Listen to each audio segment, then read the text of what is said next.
Hello everyone, I'm Colin Graham. I'm the animation director on Watch Dogs, and today I'm excited to present to you a vertical slice of the Watch Dogs free roaming experience. So actually, this is not a mission. Everything we're going to showcase today is completely systemic, and we're free to do as we please. We start off in the wards, the low-income district of our interpretation of Chicago. When creating the world of Watch Dogs, we wanted to stay true to the city and give a unique flavor to each and every neighborhood, not only in terms of the architecture, but also in terms of the people that you'll encounter and what is happening in their day-to-day lives. In the wards, you'll see working-class citizens, rusty cars, gang members, abandoned houses, and low-grade pawn shops. It's really not the kind of place that you're going to want to be alone after dark.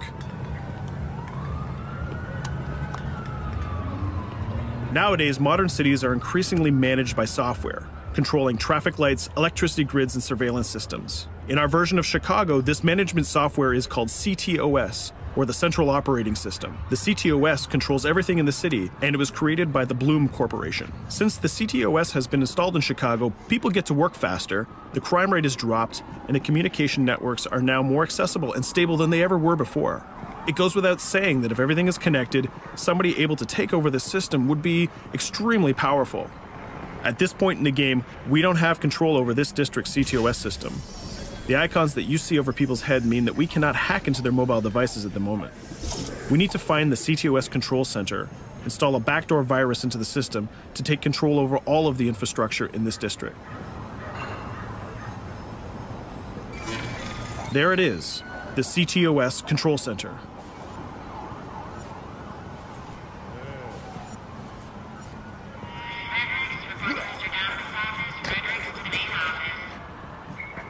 Watch it. You're walking someplace you got no business. It's heavily guarded. Let's see if we can find the server access codes from a distance. With cameras, we can explore restricted areas without being spotted, tag different guards, and access details on their lives. What the hell is she doing with that weasel motherfucker? It seems that Bloom employees all have a sort of shady past. There it is, the access code to the server room. Unfortunately, we can't access the server via the cameras. We need to sneak inside. One thing that was really important to us when we designed Watch Dogs was to fully support different player styles. Every situation in the game can be tackled the way the player sees fit. In this situation, we can go all out guns blazing, completely stealth without the guards ever seeing us, or we can hack from a distance without ever setting foot inside the restricted area. Let's hack this forklift. Aiden can use the environment to distract and lure guards. Pretty much anything you hack has multiple functions. So, for example, you could use this forklift to access the roof, or you could use it to create cover. Hacking in Watch Dogs is all about player expression. Let's set an improvised explosive device so we can hack it a little bit later.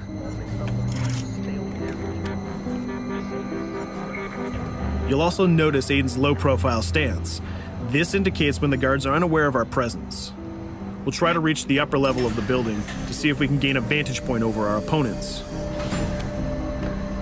Everything in the environment can be hacked, so we're going to make some dynamic cover. That's how you spend a day off. Some quality meat. We'll use this forklift to lure the guard towards our IED that we set earlier. Let's see how this plan unfolds. You're working them on.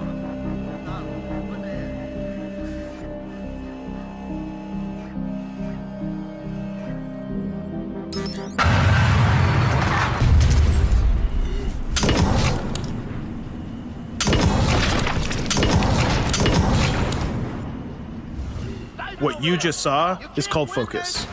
It represents Aiden's analysis capabilities and his quick reflexes. This gives the player more time to combine core game mechanics together, such as shooting, hacking, and driving, in order to handle more complicated situations.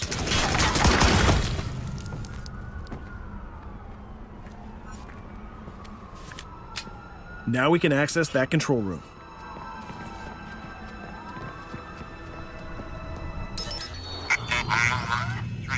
Drop 2, 5.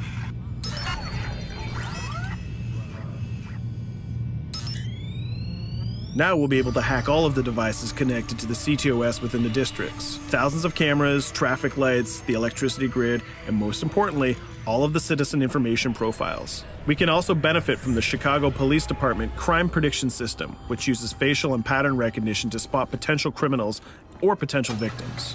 Since this is a pretty rough neighborhood, I'm pretty sure we're going to stumble on some suspected criminal activity pretty soon. And there it is. The system just pushed an alert of a potential crime. We can see the system trying to triangulate the location on our minimap. Take note, this isn't a mission. This can happen anywhere at any time. We've just spotted a potential victim. It's always up to the player if he wants to investigate or not, to take action or not. So let's see how this turns out. Yeah, you're right. Could I just...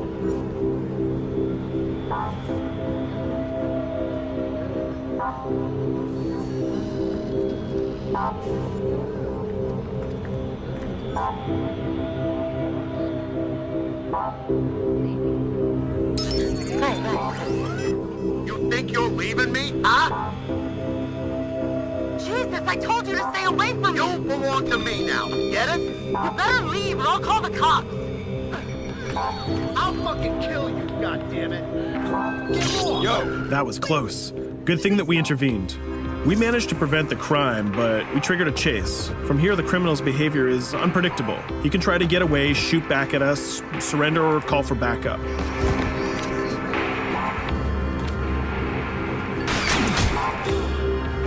It seems like he decided to get away by car. Let's chase him down. In Watch Dogs, we have a wide variety of vehicles. Each one of them has their own unique properties and handling. Let's see how we can use the CTOS to our advantage to neutralize this criminal and leave the cops to deal with him later.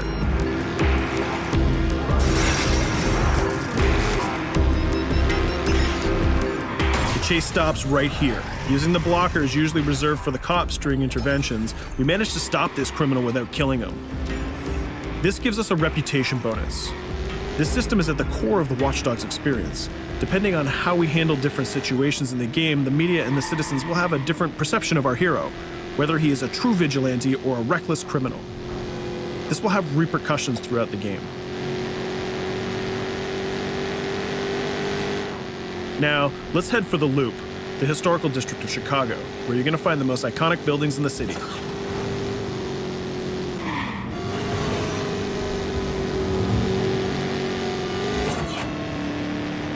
We're going to go to a gun shop to see what arsenal is available for players. The economy is a big part of Watch Dogs. Players will be able to grow their arsenal with weapons and craft their tools in order to increase their power and their hacking abilities.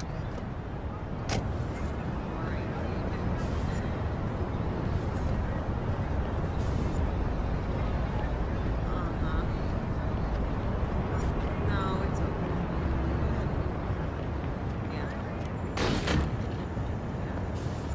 You will find all of the weapons that you would expect in a traditional shooter. Pistols, assault rifles, guns, sniper rifles, and grenade launchers, just to name a few. A lot of bullets were fired in our last encounter with the CTOS guards. Let's stock up on some more ammo. Finding everything.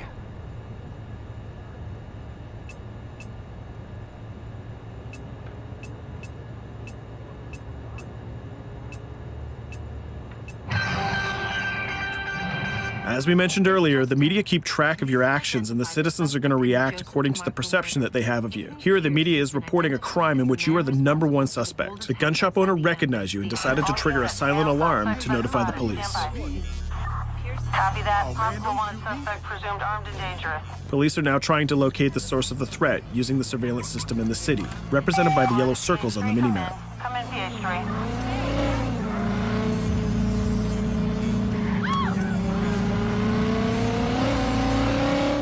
Aiden is able to stall their efforts by hacking into their communication systems while avoiding the scanning areas.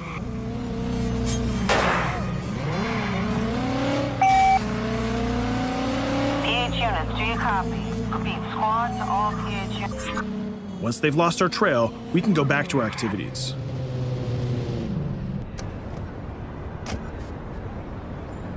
One thing that Bloom did to win over the population of Chicago with the CTOS project was to install free Wi-Fi hotspots throughout the city.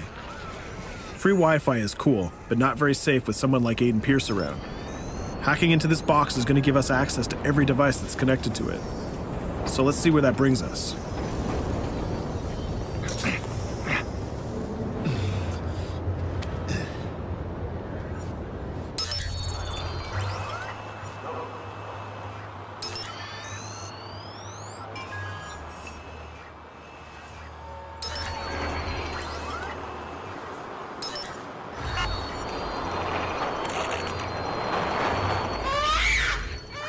We just hacked into the webcam of a laptop. It seems that we're in the apartment of a mother and we can hear her baby crying in the background.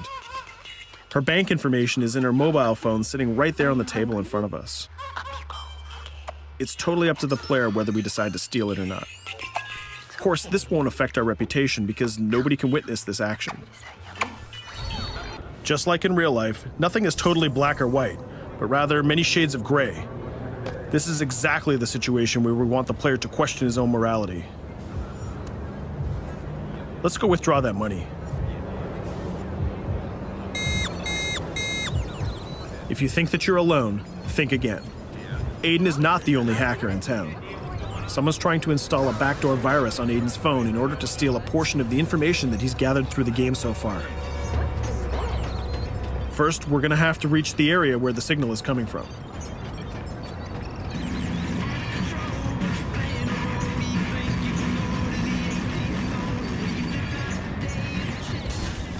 Using our profiler, we're going to try to identify the hacker before the installation finishes.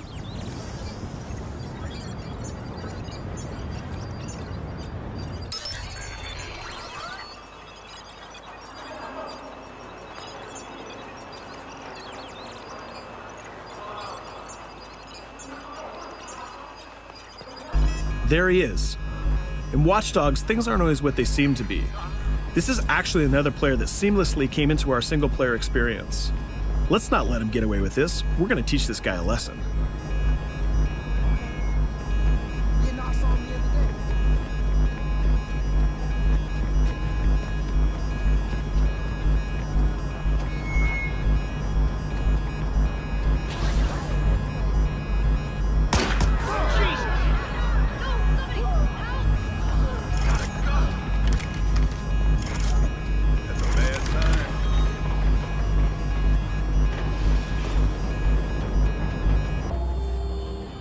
We stopped the hack, but the hacker managed to get away. I don't know about you, but we can't let this pass by. We need to retaliate. Using the grid, let's see if we can find that second player. There he is. Let's enter his game seamlessly.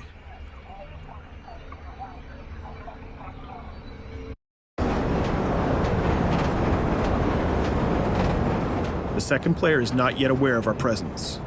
If we act carefully, he might think that we're one of the many NPCs in the city.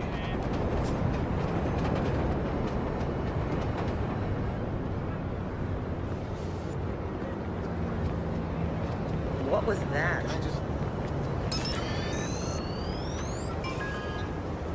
So let's find a place to hide and start hacking. What's going on?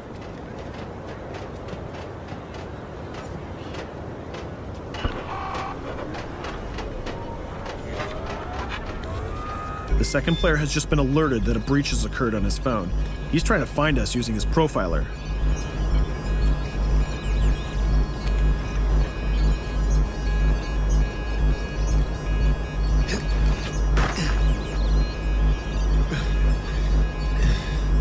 He's dangerously close. Let's hide in the car. We're spotted. Let's get out of there.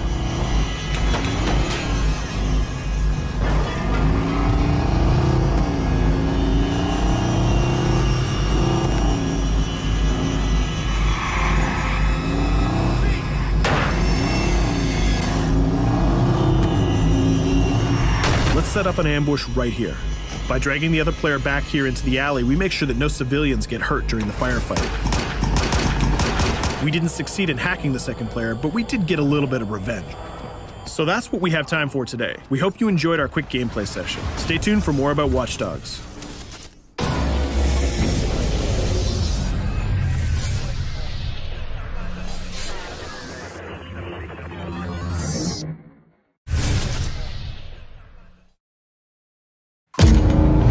That's him.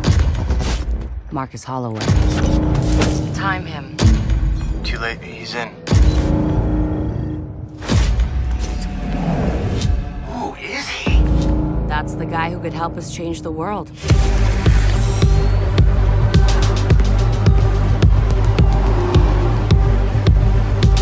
Welcome to DedSec. I'm Satara. This sweetheart is Josh. This weirdo's Wrench. And this is Horatio. It's the crew, huh? Took y'all long enough to come get me. Bloom CTOS is like a giant spider web, endlessly gathering data. They're making backroom deals to trade our private information. We have to stop this. We're talking data manipulation on a massive scale. Rigged elections, weapons programs, spying into people's homes. All of it controlled by one man, Bloom CTO, Dusan Nemec. Wait, so all these companies just agreed to up and funnel all their data through Bloom? Does anyone else find that suspicious? All that data at Bloom's fingertips, that's like the world's most powerful monopoly. This is systemic injustice at its highest level. Let's show them what going to war with us really means. I can break it down like this. I can break it down like this.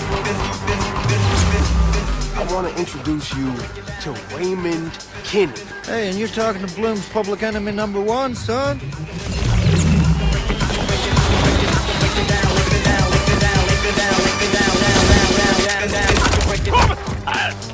Don't go near DedSec. They're my responsibility.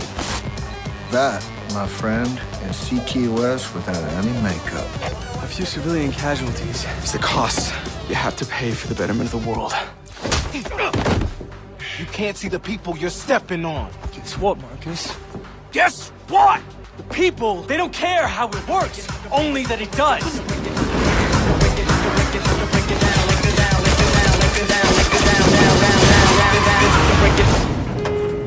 Namaste.